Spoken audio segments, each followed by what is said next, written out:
Ako ang inyong Lolo Pael at ito ang aking kwento. Mga bata sa basurahan. Kilala ang 12 taong gulang na si Ruben sa kanilang klase bilang isang mabait na estudyante. Tuwing naglilinis kasi kapag uwian na ay madalas na siya ang nagtatapon ng basura na galing sa kanilang silid-aralan. Isang hapon, naatasang muli si Ruben na magtapon ng basura subalit magmula noon ay hindi na siya nakita pang muli. Mabilis na kumalat ang balitang yon sa paaralan kaya naman marami ang mga magulang na naalarma dahil sa pangyayari. Bukod doon ay samot-sari rin ang mga kwentong nabuo magmula nang mawala ang nasabing estudyante. Ayon sa iba ay kinuha si Ruben ng engkanto mula sa malaking puno ng mangga na nasa unahan ng basurahan ng paaralan. Mayroong mga sabi-sabi na natabunan ang bata ng bungkos ng basura subalit nang halukayin naman nila ito ay walang bangkay na nakita. Meron din namang nagsasabi na marahil ay nakidnap ang estudyante. Kaya magmula na mangyari ang insidenteng pagkawala ni Ruben ay binawalan na ang mga estudyante na magtapon ng basura kung walang kasama. Makalipas ang 1 buwan ay balik sa normal ang paaralan. Hindi pa rin nababaon sa limot ang kwento subalit nagpatuloy ang takbo ng buhay. Si Rodel na isang grade 6 student ay 12 taong gulang na. Kasama ang bagong estudyanteng si Jemel ang naatasang magtapon ng basura ng hapon na yon sa kanilang klase. Tahimik na naglalakad si Rodel buhat-buhat ang mga basura hanggang sa makarating sa patutunguhan. Nang naroon na ay kaagad nilang itinaob ang hawak na timba. Minasdan lang niya si Jemel hanggang sa pabalik na sa silid-aralan.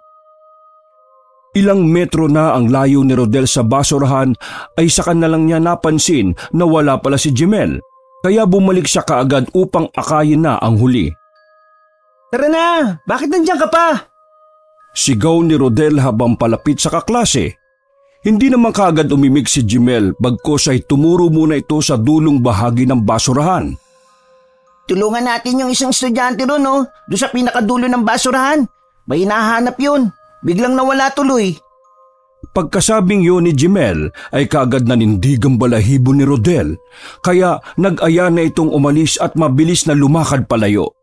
Nang makalampas sila sa malaking manggang nasa unahan ng basurahan, ay napasulya pa si Jemel doon, kaya muli niyang nakita ang sinasabing estudyante. Kumaway pa ito sa kanya na ginantihan niya rin ito ng ngiti. Magmula noon ay tuwing hapon na nagboboluntaryo si Rodel na magtapon ng basura sapagkat palagi siyang inaakag doon ni Jemel. Sa totoo lang ay natatakot siya pero hindi niya rin alam kung bakit siya pumapayag sa kagustuhan ng kaklase. Uy, sino ba kasi yung estudyanteng palagi mo nakikita? Tanong ni Rodel habang papunta sila sa basurahan. Bakit ikaw lang nakakakita? Baka mamaya multo na yun. Yun nga siya oh. Tumuro si Jemel sa malaking mangga at doon ay nakita nila ang sinasabing estudyante na nakatayo sa gilid ng nasabing puno. Nang makita ni Rodel ang sinasabi ng kanyang kaklase ay nanlaki ang mga mata niya sa pagkagimbal. Isang dugo ang lalaki na may tapyas ang mukha na tila ba pinalo ng matalim na bagay. Nakausli ang panga, lawit ang dila at luwa ang kaliwang mata. Duguan din ang katawan na parabang nilamog sa palo. Nakilala ni Rodel kung sino yon, kaya mas lalo siyang nahintakutan. Ruben? Mabilis siyang tumakbo palayo subalit hinawakan siya ng mahigpit ni Jemel sa balikat. Oh, saan ka pupunta? Pagkalingon ni Rodel ay nagulat siya dahil nag-ibang anyo na rin si Jemel. Duguan na rin ang mukha nito na halos hindi makilala dahil sa dami ng bitak sa mukha. Halos inaagnas na rin sapagkat natuklap na ang bahagi ng ulunan nito. Katulad ng naunang bangkay, duguan din ang buong katawan na halatang natadtad ng palo. Unin mo na yung timbang lagayan ng basura. Nakangiting anas ni Jemel. Halos lumobo naman ang ulo ni Rodel dahil sa sobrang takot na kanyang natunghayan. Pinilit niyang kumawala mula sa pagkakakapit ni Jemel subalit hindi niya magawa. Tulong! Mama ko! Hiyaw ni Rodel na tila ba walang nakakarinig. Tulong po! Huwag niyo ako sasaktan! Wala akong ginagawang masama! Kahit na anong gawin niya, Hindi siya makakawala kay Jemel na nakakapit pa rin sa kanyang balikat hanggang sa makarating sa kanilang kinaroroonan si Ruben. Nilingkis si Rodel ng mga ito hanggang sa tila panawan na siya ng ulirat, kaya lamang ay may isang kamay na biglang humablot sa kanya. Nang matauhan ng bata, ay nakita niya na akay-akay na siya ng gurong si Ginoong Koy. Pagkakita niya sa mukha ng huli, ay parabang mayroong alaalang kumurot sa kanyang isipan. Ayos ka lang ba? Anong pangalan mo? Biglang humima si Ginoong Koy sa magkabilang balikat ng estudyante. Parang takot na takot ka kanina. Ikaw po yun? Nahintatakutan at nauutal na bigkas ni Rodel. Anong sinasabi mo, bata? Halata sa mukha ng Ginoo ang pamumutla, kaya mas hinigpitan pa nito ang paghima sa balikat ni Rodel. Ikaw po ang gumawa nun! Saka inalis ng estudyante ang mga kamay ng guro at tumakbo palayo sa lugar na yon. Kinagabihan, kahit na inaapoy ng lagnat dahil sa mga nangyari, ay lakas loob pa rin isinalaysay ni Rodel ang lahat ng mga alaalang ipinakita sa kanya ng mga yumaong estudyante dun sa basurahan ng paaralan. Ang totoo pala ay wala naman talaga siyang kaklasing Jemel sapagkat 10 taon na itong patay. Magmula naman nang mawala si Ruben, ay doon na nagpakita ang mga kaluluwa kay Rodel sapagkat meron siyang pambihirang kakayahang makakonekta sa mga yumao na. Nang lingkisin si Rodel ng kaluluwang sina Jemel at Ruben dun sa basurahan, ay ipinakita ng mga ito kung paano sila namatay. Ito ay dahil kay Ginoong Koy na pinagsasamantalahan ng mga katulad nilang musmos at kung hindi makukuha ang gusto, ay pinapatay niya ito. Kinabukasan din ay hinuli ang gurong suspect at nahukay kung saan banda nailibing ang bangkay ng mga kaawa-awang estudyante na sina Jemel at Ruben. Sa tulong at lakas ng loob ng batang si Rodel ay nabigyan din ng hustisya sa wakas ang karumal-dumal na pagkamatay ng mga estudyante. Habang buhay naman na nakulong si Ginoong Koy na sobra-sobra ang pagsisisi dahil sa kanyang nagawang kasalanan. Wakas. Babae sa punong akasya. Ayon na rin sa payo ng ate ni Gregor, pumunta sila ng matalik niyang kaibigan na si Edmond sa paaralan eksakto pagkatapos mananghalian. Ito raw kasi ang mas mabilis na oras para makapagpa-enroll. Kaya lamang ay tila hindi sang-ayon ng panahon sa magkaibigan. Pagdating kasi nila'y napakahaba na ng pila. Ano ba naman yan, tol? Reklamo ni Edmond sa kaibigan. Dagsa pa rin pala mga magpapa-enroll. Ang akala ko ba, sabi ng ate mo, kaunti na lang kapag ganitong oras. Nagkibit balikat lang si Gregor pagkaharap sa kaibigan. Abay, mali ko ba? Siyempre, hindi naman palaging tama si ate. Lumakad si Gregor papunta sa dulo ng pila at sinundan naman siya ng kanyang kausap. Pipila talaga tayo? Eh di kung gusto mong umuwi, pwede naman. Basta ako magpapa-enroll na ngayon. Tugon ni Gregor. Para hindi na tayo maging mag-classmate. Nainis pa ang binata kaya wala nang nagawa si Edmond kundi sumunod na lang din sa kaibigan. Makalipas ang 1.5 oras ay nakapagpa-enroll din ang magkaibigan. Dahil sa haba ng pila na sinabayan ng init at dami ng tao ay nakaramdam sila ng matinding pagkalam ng sikmura. Kaya naman nakayayaan ng dalawa na kumain sa kantin na ng mga oras na yon ay nagkataon namang nakabukas. Ang takaw mo talaga. Kakakain lang natin kanina. Nagugutom ka na naman. Ani pa ni Gregor habang nakatingin sa kaibigan na ng mga oras na yun naman ay nakikituhog sa okoy na inorder niya. Kita mo, dito ka pa talaga kukuha sa akin. Ang madamot, madaling mapanot. Kaagad nginata ni Edmond ang kinuhang okoy mula sa mangkok ng kaibigan. Sumakit sana ang tiyan mo sa katakawan. Nagtawanan sila pagkalaon. Lumipas pa ang ilang oras, nagpasya ang dalawa na lumibot muna sa panibagong paaralan na magiging eskwelahan nila sa loob ng halos lagpas 4 na taon. Ang paaralang kanilang papasukan ang siyang pinakamalawak sa buong lungsod sapagkat ito lang ang mayroong oval sa buong 2nd antas na paaralan sa kanilang lugar. Namamanghang tinanaw ng dalawa ang malawak na oval. Ninamnam nila ang sariwang hangin sa dakong yon. Marami kasing puno ng akasya kaya maaliwalas sa pakiramdam. Naglalakad saglit si Edmond at iniwan si Gregor na nakaupo ng tahimik sa gilid ng mayabong na puno. Ilang minuto pa'y natanaw ni Edmond ang isang babae na nakatayo sa likuran ng kanyang kaibigan. Taimtim niya yung minamasdan na parabang kumikinang sa kanyang paningin hanggang sa tila siya ay nabighani na sa dalagang marikit. Marahang yung lumingon sa kanya, kaya mas naaninag niya pang maigi ang kagandahan ng dilag. Malamlam ang mga mata, mahaba ang kulot-kulot na kulay morenong buhok, mapupula ang pisngi at labi, makinis ang balat at nakasuot ng puting bestida na sa paningin ng binatay nagniningning. Para siyang diwata. Ika ni Edmond sa sarili na tila ba na humaling na nga sa dalaga. Nang walang ano-ano'y biglang umihip ang hangin na nagdulot sa pagsayaw ng mga dahon ng punong akasya na naroon. Napatingin roon ang binata at pagsulyap niya sa maladiwatang binibining nasa likuran ni Gregor ay wala na yun doon. Pagtigil ng hangin ay eksakto rin na biglang naramdaman ni Edmond ang kakaibang lamig. Lamig na pagkalaoy nagpaikot-ikot ng kanyang sikmura. Nang tanawin niya si Gregor ay eksakto naman bigla siyang naduwal. Oh, anong nangyari sa iyo, tol? Patakbong lumapit si Gregor sa kaibigan ng mga oras na yon ay walang humpay sa pagsuka. Hinagod pa niya ang likuran nito bago muling nagsalita. Baka sa dami ng kinain mo yan kanini. Napasulyap si Edmond. Sabi mo kasi kanina, sana sumakit yung tiyan ko. Biro niya, kasunod ng muling pagduwal. Biglang sumakit ang tiyan ko. Teka, nasan pala yung babae? Babae? Takang tanong ni Gregor. Masama na nga yung pakiramdam mo. Babae pa rin yung nasa isip mo. Hindi na halos natapos ng binata ang sinasabi sapagkat bigla nang namilipit sa sakit ng tiyan ang kanyang kaibigan.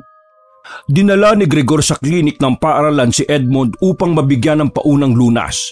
Saglit silang iniwan ng nurse na si Celia para makapagpahinga.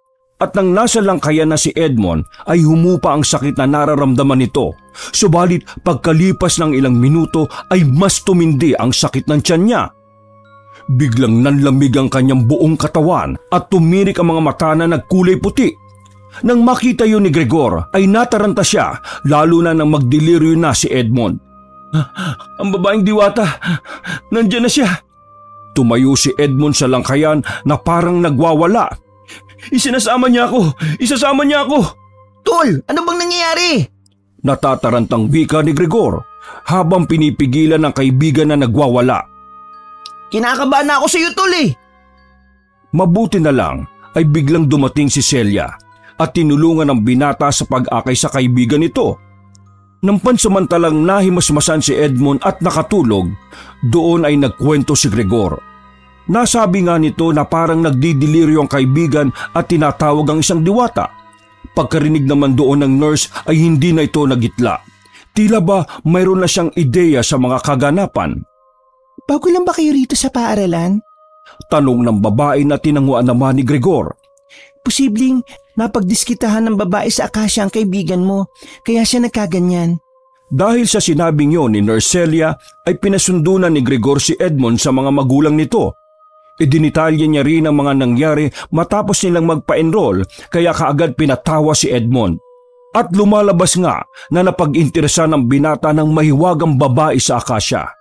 Kinabukasan ay bumuti naman ang pakiramdam ni Edmond at nang magising siya ay naikwento niya kay Gregor na noong nasa paaralan sila'y nakakita siya ng babae na nasa likuran ng kaibigan. Nangilabot naman si Gregor matapos marinig ang kwentong yon. Pag-uwi niya ng bahay ay kaagad siyang dumiretso sa banyo at humarap sa malaking salamin. Hinubad niya ang kanyang damit at minasdan ang sarili. Doon ay nakita niya ang sariling refleksyon. Nang dumako ang tingin niya sa bahagi ng kanyang dibdib, ay nakita niya ang bakat ng itim na kamay na tila ba nakayapo sa kanya. Sa kanya muling naalala ang naikwento ni Edmond. Noon kasing araw na yon bago dumuwal si Edmond, ay may biglang naramdaman si Gregor na tila ba mayroong yumapos na kung ano sa kanya. At pag-uwi nga niya ng bahay ay sa kanya lang nakita ang bakat ng kamay. Kung tama nga ang hinala niyang ito, siguradong yung babaeng tinutukoy ng kaibigan ang may gawa nito. Wakas. Likod Hardin. Panibagong hamon na naman para kay Silver ang pagpasok sa eskwelahan dahil panibagong pakikitungo na naman ito. Lumipat na naman kasi sila ng tirahan kaya wala siyang pagpilian kundi ang mag-transfer din sa school na malapit lang sa kanilang bagong bahay. Labag man sa loob ay wala siyang magawa. Ito kasi ang nais ng kanyang mama upang makalayo sila sa papa niyang babaero at mapanakit. Pagpasok sa classroom ay kaagad ipinakilala ng guro si Silver bilang bagong estudyante. May mga pumansin at mas marami ang hindi kaya naman nanatili na lang tahimik ang binatilyo. Tumagal ng ilang linggo ay wala pa ring makasalamuhang kaibigan si Silver. Hindi niya kasi feel ang mga bagong kaklase. Sa tingin niya ay ilag ang mga ito sa kanya dahil galing siya noon sa kalabang eskwelahan. Dahil sa ganoong sitwasyon ay madalas mapag-isa ang lalaki. Kapag lunch break ay nagpupunta siya sa likod hardin ng paaralan na kung saan ay bibihira lamang ang mga estudyanteng pumaparoon. Marami kasi ang natatakot sa lugar na yon kahit na umaga. Ang usap-usapan pa nga ay maraming hindi pangkaraniwang elemento ang nananahan doon katulad ng mga tipikal na kilala ng ilan. Engkanto, maligno at mga duwende. Nang tanghaliang yon ay tahimik at mag-isang kumain si Silver nang walang ano-ano'y isang babae ang dumaan sa kanyang harapan na bigla namang nadapa. Halos mailuwa ng binata ang kinakain dahil sa kakatuwang itsura ng binibini matapos madapa. Ang tanga ko naman. Nagpapagpag ang dalaga ng palda pagkatapos ay sumulyap sa kanya. Sige lang, kain ka lang dyan, Mr. Pogi. Huwag mo akong pansinin. Napangiti naman si Silver sabay alok sa kausap. Kain. Nagulat siya sapagkat lumapit ngayon. Naku, mukhang masarap yan ah. Pahingi naman. Umupo ang binibini sa tapat niya at saka nagpakilala. Maya nga pala. Ikaw, anong pangalan mo? Ha? Silver? Nahihiyang tugon ng binatilyo na natigilan sa pagsubo ng makakain. Joke lang yon. Ituloy mo na yung pagkain mo. Pagkatapos ng araw na yon, ay madalas na ang pagkikita nila Maya at Silver sa likod hardin tuwing lunch break. Tuwang-tuwa sila sa isa't isa na tila nakakaunawaan dahil nga pareho silang mapag-isa. Sa tuwing lalabas ng likod hardin si Silver ay napapansin siya ng mga kaklase na palaging nakangiti kaya na-curious ang iba. Nagtaka rin sila dahil doon nagpupunta ang lalaki tuwing tanghalian. Dumaan ulit ang isang tanghali. Papunta na si Silver sa likod hardin nang habulin siya ng isang dalagita para kausapin. Silver, baka gusto mong sumabay sa amin mag-lunch doon sa kantin. Anyaya ni Melchora, isa sa mga kaklasing mayroon ding lihim na pagtingin sa kanya. Bahagyang nagulat ang binatilyo sapagkat sa unang pagkakataon ay inanyayaan siya ng isang kaklase. Napalingon siya bigla sa bukana ng hardin at muling sumulyap kay Melchora. Melchora, di ba? Tanong niya at tinanguan ng kausap. Buti kilala mo ko. Napapakamot ulong tugon ng binibini na tila nahihiya. Ano, tara, sabi ka na sa amin. Para kasing lagi kang mag-isa tapos doon ka pa nanananghalian sa likod hardin. Baka mamaya mapagdiskitahan ka ng mga engkanto, lamang lupa, duwende. Napangiti ng tipid si Silver.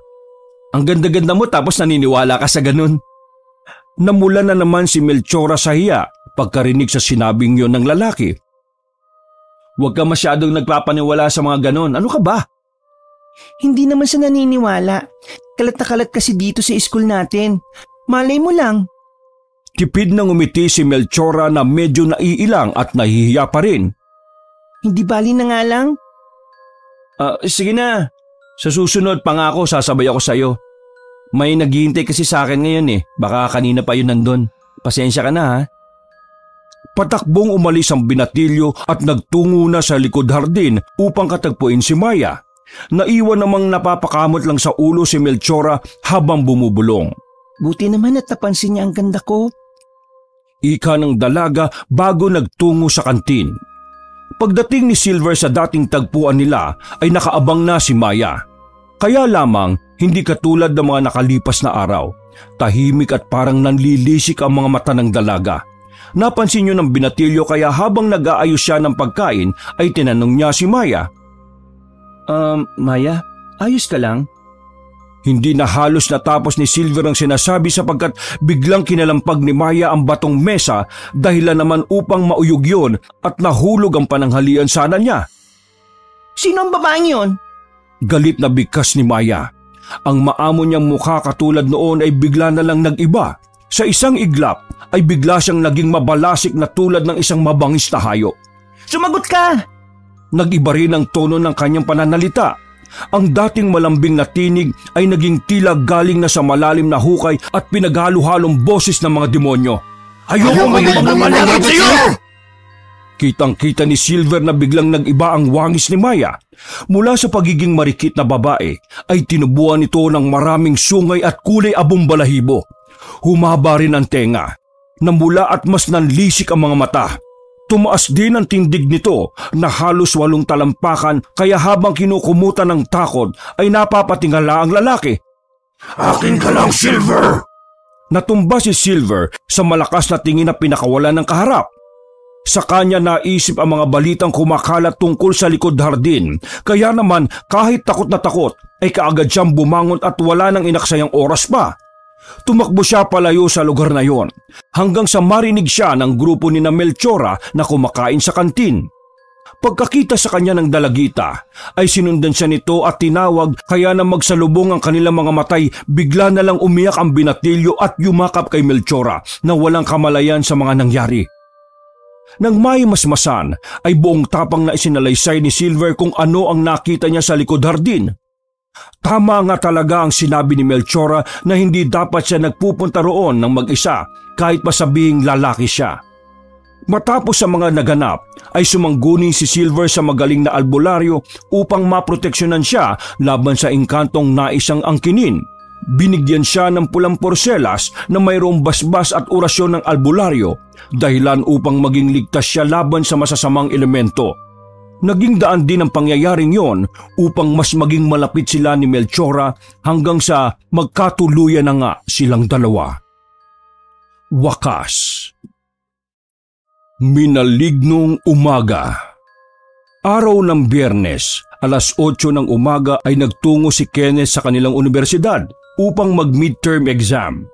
Ito ang huling araw ng klase dahil kinabukasan ay semestral break na.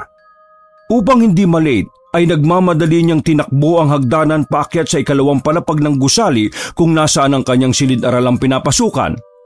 Nang mga oras na yon, kapansin-pansin na tila siya na lang ang estudyante sa pasilyo. Isang bagay na nakapagtataka sapagkat hindi naman nawawala ng estudyante roon tuwing ganoong oras. Eksaktong pagkatungtong ng mga paa sa ikalawang palapag ng gusali ay napahinto ang binata. Doon niya lang kasi napagtanto na walang katao-tao sa paligid niya. Saglit siyang nagpalinga-linga simula sa kinatatayuan hanggang sa pinakadulo ng pasilyo kung nasaan ang kanyang silid-aralan. Ha? Maaga ba ako? Pagkuway tumingin siya sa relong nakasuot sa kaliwang kamay. 15 minutos na ang nakalipas magmula nang marating niya ang universidad. Bakit parang wala pang tao? Tila naguguluhan niyang bigkas sa sarili bago marang inihakbang ang mga paa. Muli siyang nagmasid sa kapaligiran. Inilibot niya ang paningin hanggang sa ibabang bahagi sa labas, subalit wala talaga siyang nakitang estudyante ni isa. Biyernes pa lang naman ah. Nalilito niyang sambit matapos makalampas sa isang silid-aralan hanggang sa maramdaman ng binata ang mahinang pag-ihip ng hangin mula sa dulong bahagi ng pasilyong kanyang patutunguhan. Palakas yun ng palakas na sinasabayan pa ng paglipad ng mga piraso ng tuyong dahon palapit sa kanya. Muli siyang napahinto at napatanga sa dakong yon hanggang sa ang malamig na dampi ng hangin ay tumama sa kanyang kalamnan maging ang mga tuyong dahon. May iilan pang dumiretso sa kanyang muka dahilan upang siya'y mapapikit ng bahagya. Ang tagpong yon ay biglang nagbigay ng kakaibang hilakbot na nagpataas sa kanyang mga balahibo. Hindi niya mawari ang mga nagaganap sa mga sandaling yon, subalit nakasisiguro si Kenneth sa kanyang isipan na may kakaibang hiwagang nangyayari sa mga oras na yon. Saglit siyang napayakap sa sarili pagdampi ng malamig na simoy ng hangin sa kanyang katawan. Iba ang lamig na hatid noon sa kanya. Tila ba may kung anong presensya sa paligid na gusto siyang lingkisin o gawan ng kung ano. Kaya dahil doon ay napaatras na lang siya at hindi na tumuloy pang pumasok sa silid-aralan. Nawala na sa isip niya ang pagsusulit dahil napalitan na yun ng takot na unti-unting lumalamon sa kanyang kalooban.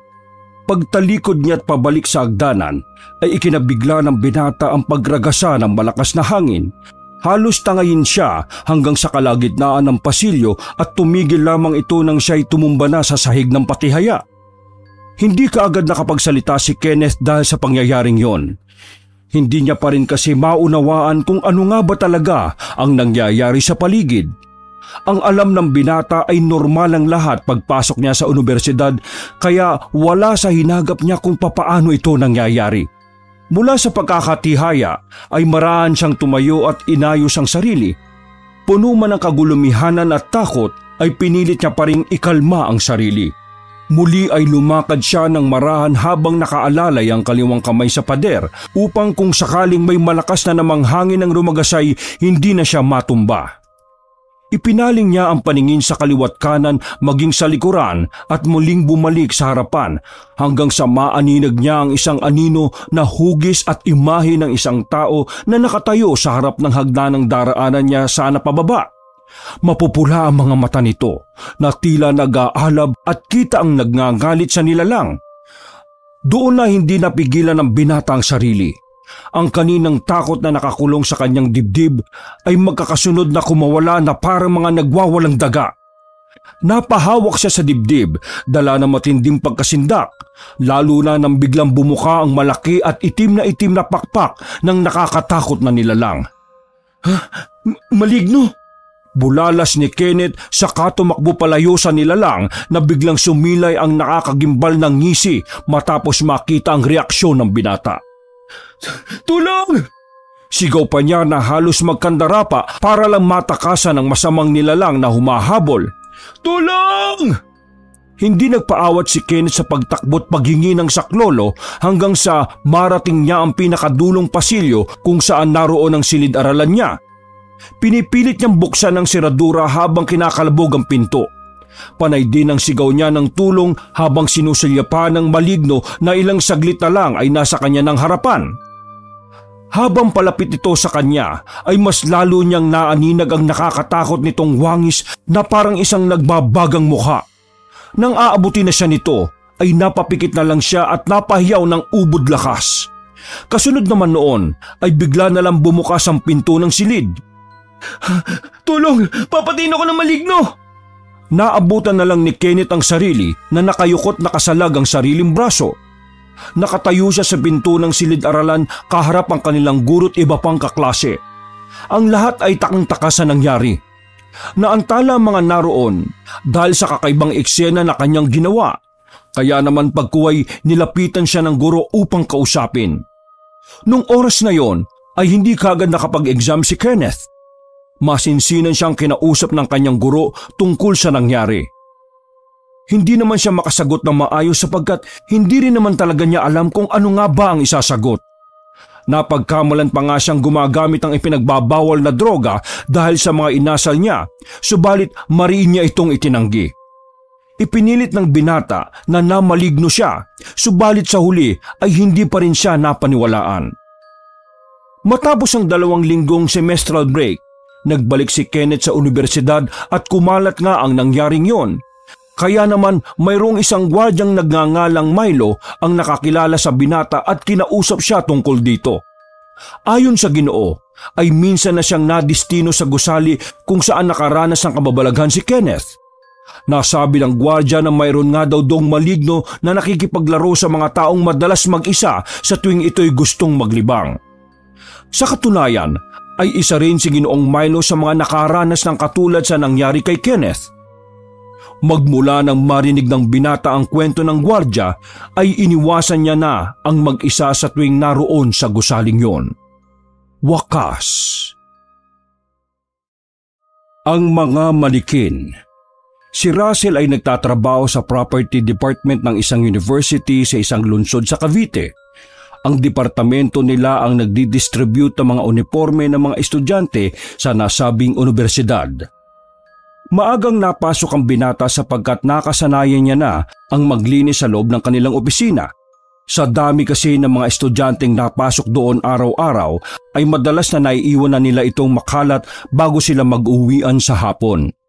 Kaya naman kahit mayroon silang utility ay nagboboluntaryo siya na maagang pumasok para makapaglinis.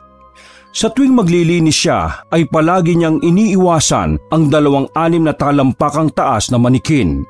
Pakiwari kasi niya sa mga ito ay lagi siyang minamasdan kaya noon pa man ay ilag na siya talaga sa lalakit babaeng manikin. Sa katunayan ay gustong-gusto na ni Russell maging ng mga kasama na ipaalis na ang manikin subalit wala lang silang pagpipilian. Display kasi ito na ginagamit para mabilis na maipakita ang mga uniforme ng kanilang universidad. Noong araw na yon ay mag-isa ang binata sa opisina sapagkat nakalive ang mag-asawang si Sir Orlan at Ma'am Pearlie na nagbakasyon ng 1 linggo sa probinsya ng Palawan. Pagpasok niya sa opisina ay tumambad agad sa kanyang paningin ang mga manikin. Nakatayo kasi ang mga ito sa harap mismo ng pinto. Nagitla ang binata pagkakita sa mga ito. Ay, ano ba yan? Bulalas niya, sabay tapik ng bibig at iwas ng tingin. Nagmamadali siyang tumakbo at binuksan kaagad ang switch para magkaroon ng liwanag sa dakong yon. Hindi na rin siya tumingin pa sa mga manikin. Pakiramdam niya kasi ay matatalim ang tingin ng mga ito na palaging nakasubaybay sa kanya. Dumiretso na siya sa pantry at kinuha ang walis at dustpan para magsimulang maglinis. Pagbalik niya sa harapan ng opisina ay aksidente naman siyang napatingin sa babaeng manikin. Uy, ano ba yun? Nabigla niyang sambit sabay bitaw sa hawak na walis at dustpan. Nilapitan niya ang babaeng manikin na tila ba nakatingin din sa kanya at saka ito marahang binuhat at itinayo ng patalikod sa pinakasulok malapit sa pintuan. Sinunod niya ang lalaking manikin at itinabi din doon. Pagkatapos ay nagsimula ang tahimik at matiwasay niyang paglilinis. Nang matapos na siyang makapagwalis-walis ng mga kalat sa harapan ay bumalik siya sa pantry at doon naman nag-ayos. Nang makitang malinis na ang lahat, ay saka siya nag-almusal ng 2 pandesal at nang matapos na sa pagkain ay bumalik siya sa harapan ng opisina para baliktarin ang mga signboard na naka-close subalit nasindak siya pagkakita sa mga manikin. Ha? Ano ba yun? Papaano'y nakaharap na ang mga ito na kanina lang ay itinalikod niya. Hindi kagad nakakilos ang lalaki habang nakatingin sa mga manikin. Iniisip niya na kasing mabuti paano nga ba yun biglang humarap. Nang maisip niya ang nakakatakot na bagay na matagal nang sabi-sabi tungkol sa mga manikin ay bigla siyang tinayuan ng mga balahibo. Nanginginig ang kanyang mga tuhod nang maalala ang kwento ng mag-asawa sa kanya na tila nga raw may buhay ang mga nasabing bagay. Habang unti-unting sumisilay ang takot sa binata, mabuti na lang ay may kumatok sa transparent na pinto ng kanilang opisina. Nang makita niya ang isang estudyante ay patakbo siyang lumapit doon at pinagbuksan yun kaagad. Good morning po, Sir Russell. Bukas na po ba kayo? Wika ng babaeng estudyante. Wala sa sariling tumango siya sa kausap. Anong kailangan mo? Magtatanong lang sana kung may available na po kayong size para sa Type A uniform. Kaagad inassist ni Russell ang estudyante subalit hindi pa rin siya mapakali ng mga oras na yon. Pilit pa rin sumasagi sa isipan niya kung paano humarap ang mga manikin kaya panay tuloy ang sulyap niya sa mga nasabing bagay dahilan naman upang mapansin niyang habang tumatagal ay patalim ng patalim ang tingin ng mga ito. Pag-alis ng babaeng estudyante ay nakaisip ng mabisang solusyon si Russell. Binitbit niya ang mga manikin papunta sa storage room na nasa dulo ng opisina at doon pansamantalang inilagay. Sinakloban niya ito ng malaking tela para hindi na makita ang matatalim nitong mga titig. Pagkalaon ay bumalik na siya sa trabaho. Dahil sa dami ng mga estudyante ng araw na yon, ay nakaligtaan na niya ang nangyari kanina lang. Nakapagtrabaho siya ng masigasig at maayos hanggang sa sumapit ang 5:00 ng hapon. Katatapos lang ng binatang mag-ayos ng mga gamit at magsalansa ng iba pang bagay sa pantry nang bigla siyang nakadinig ng kaluskos mula sa storage room. Pumasok agad sa isipan ni Russell ang mga manikin pagkadinig sa kaluskos na yon. Kaya naman muling nanumbalik sa kanyang alaala ang mga nangyari kaninang umaga.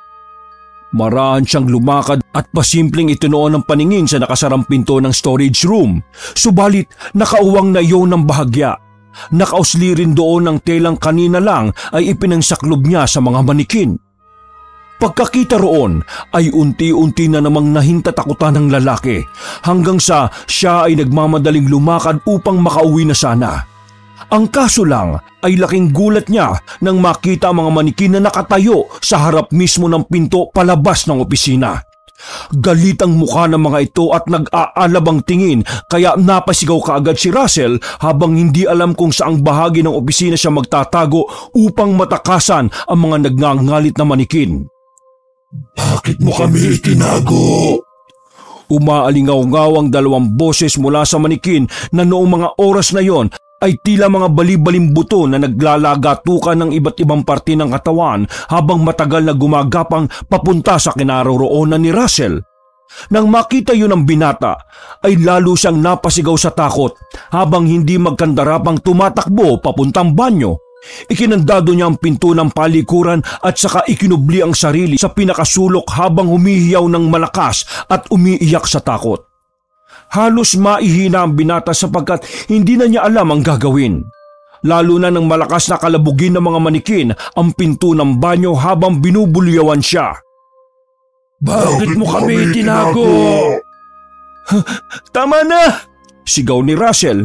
Panginoon ko, tulungan niyo po ako! Naiiyak niyang sabi hanggang sa namalayan niya na lang na nawala ang malalakas na mga kalabog. Napalitan niyo ng tinig ng isang babae at lalaki na nagtatanong kung ayos lang ba siya. Mabilis siyang tumayo nang maintindihang hindi na yon ang mga manikin. Subalit pagbukas ng pinto ay laking gulat ni Russell sapagkat nasa harapan niya ang mga manikin. Ikaw ang dapat itago! Galit na galit ang mukha ng mga yon at may hawak na malaking tela na bigla na lang isinaklob sa kanya. Sa sobrang pagkagimbal ay nawalan ng malay tao ang binata at hindi na niya matandaan ang mga sumunod na nangyari. Nagising na lang siya sa klinik ng universidad at matapos ang pangyayaring yon ay nag-resign na ang binata sa kanyang trabaho. Wakas.